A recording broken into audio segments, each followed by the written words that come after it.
Ever since her first appearance in 2014, Cindy Moon, better known as the spider-based superhero Silk, has been an incredibly interesting and totally awesome character who is bound to show up on our screens at some point. She has some of the best characteristics of some of the members of the Spider family, and I'm gonna tell you about them. With that being said, I'm Adam Andrews, and today on Top 10 Nerd, I'm going to tell you the top 10 Marvel Silk facts you need to know. Number 10. Bit by the same spider as Spider-Man. Cindy Moon's first appearance in the comics was actually as a cameo in issue 1 of the 2014 Amazing Spider-Man reboot. In that comic, we see the events that lead to Peter Parker becoming Spider-Man. A spider gets caught in a particle accelerator and becomes heavily irradiated, and then it goes on to bite Peter Parker. But after the spider drops off Peter, it crawls along the floor before climbing onto and biting the ankle of a random girl who also happened to be there as well. This girl was Cindy Moon. Just like Peter Parker, Cindy Moon gained amazing spider-related abilities thanks to her spider bite, and while this would make for an interesting villain origin, thankfully it gave us something way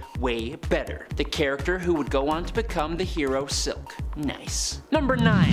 Ezekial Sims. When Silk's power first emerged, it was in the form of accidentally webbing up her parents. Obviously, someone spontaneously emitting super strong spider webs out of their fingertips and webbing you up, likely while screaming their head off because they don't know what's happening, would be quite the terrifying experience. It got the attention of a man known as Ezekial Sims, who came and took Cindy Moon away and began training her in how to use her powers for good. He was a mentor and father figure for her while she was with him, and after he discovered that an extremely powerful villain was tracking her, he and Cindy agreed that she should be hidden away. That's what they did, locking Cindy in an underground bunker with everything she would need. It wasn't an imprisonment. She knew the code to get out and could leave, but she knew the consequences of leaving, and so she did not. Number 8. Better spider sense. Silk possesses an extrasensory hyper danger or silk sense, which warns her of potential immediate danger and links with her superhuman kinesthetics, enabling her to evade most any injuries, unless she cognitively overrides her automatic reflexes. Her silk sense is more advanced than the spider sense of Spider-Man and other spider totems. It allows her to react significantly faster in combat for starters, but it also has superior range and can even sense the identity of an attacker before a fight begins. There is a side effect though. Her hyper silk sense seems to be a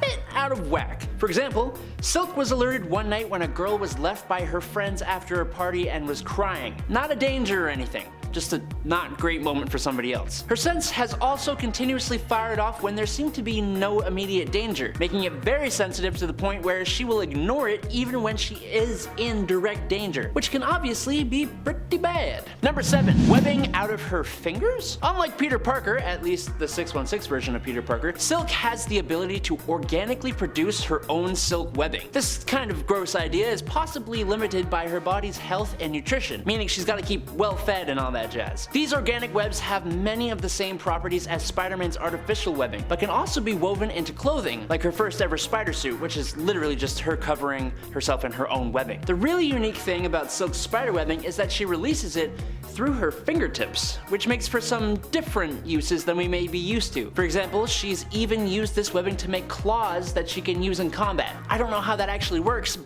but it's certainly interesting and pretty cool, actually. Number 6. Eidetic Memory. Another natural ability Cindy Moon has possessed since childhood is an eidetic memory, which was a reason her parents always wanted her to focus on school and her studies. She's always been a bit more of a romantic instead. Eidetic memory is the ability to see an object soon after you look away, very similar to a photographic memory, which is being able to recall those images months later. For most people, the image lasts mere seconds or less than 1 second, but can last longer on more rare occasions, like if you're a superhero, most likely. To get an idea of how well your brain makes use of eidetic memory, look at an object and close your eyes, and see how long you can still see the object in your mind's eye.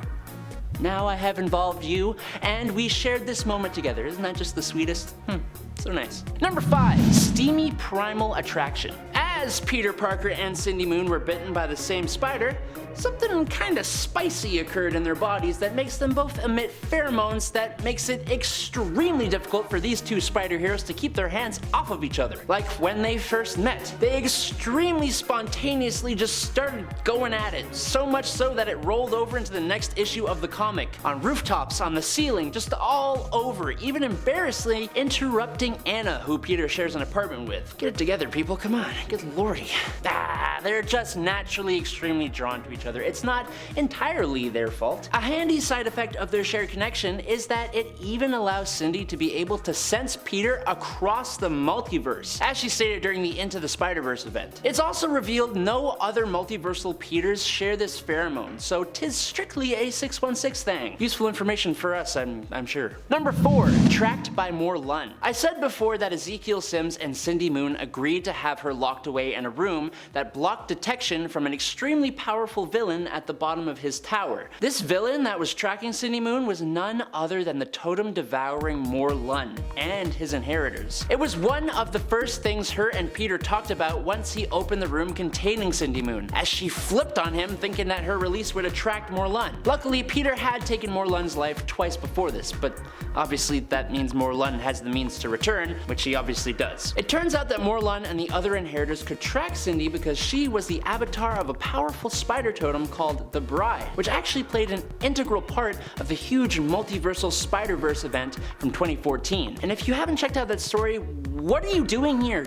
Get to it, nerd! Number 3. Finding her family. One of the first things Cindy Moon did after being discovered by Peter Parker was swing off to the place where she used to live with her family before being taken in by Ezekial Sims. Unfortunately, when she got there, it turns out her family wasn't there anymore, and another family was now living there in their place. Her missing family was and is a big part of her character, as she understandably dedicates herself to finding her family when she isn't fighting crime or getting steamy with Peter Parker. She joined up with the Fact channel, run by J. Jonah Jameson, as a reporter with the added benefit of having more power to gather information about her parents' whereabouts. After the events of Spider-Verse, she soon found that her parents' record had been erased, but she kept gathering clues to their whereabouts anyways, even going back to her old bunker where she created an evidence board. After some battles with Black Cat, she was kidnapped by the Repairman, who revealed that he worked for the people who had her family, but Black Cat stopped him from being able to give Cindy any more info, which kinda sucks.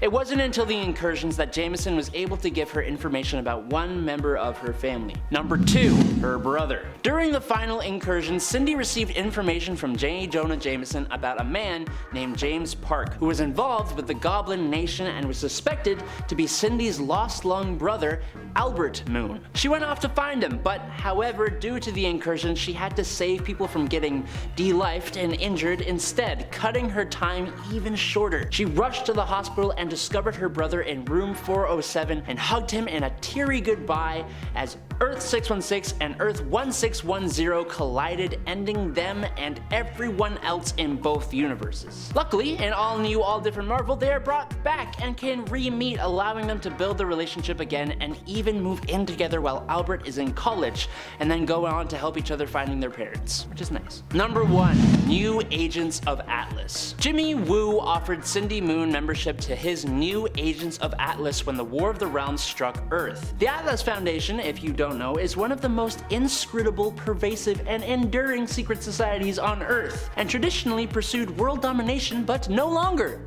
Currently, the Atlas Foundation, led by Jimmy Woo, a descendant of Genghis Khan, used its covert power and influence for humanity's greater good. Yay. During the War of the Realms, Cindy joined with Braun to help in Seoul, South Korea. After Syndra's forces took Korea, Cindy went undercover as a local Korean and found a way to disguise Amadeus Cho as a Muspelheim soldier to free the captive Luna Snow. They used the Black Bifrost to travel to northern China, where they were trained by Shang-Chi. They went on to try and fight for what was right, and it's all really awesome and mystical stuff. Dragons and corporations. A cool addition to the War of Realms, but yeah, Cindy became part of this awesome team. And there you have it, folks. 10 facts about Marvel Comics Silk that you need to know. I hope you enjoyed and learned something new. Don't forget to like, comment, and subscribe here at Top 10 Nerd. I've been your host, Adam Andrews. Find my socials down below, and until next time, peace out, nerds.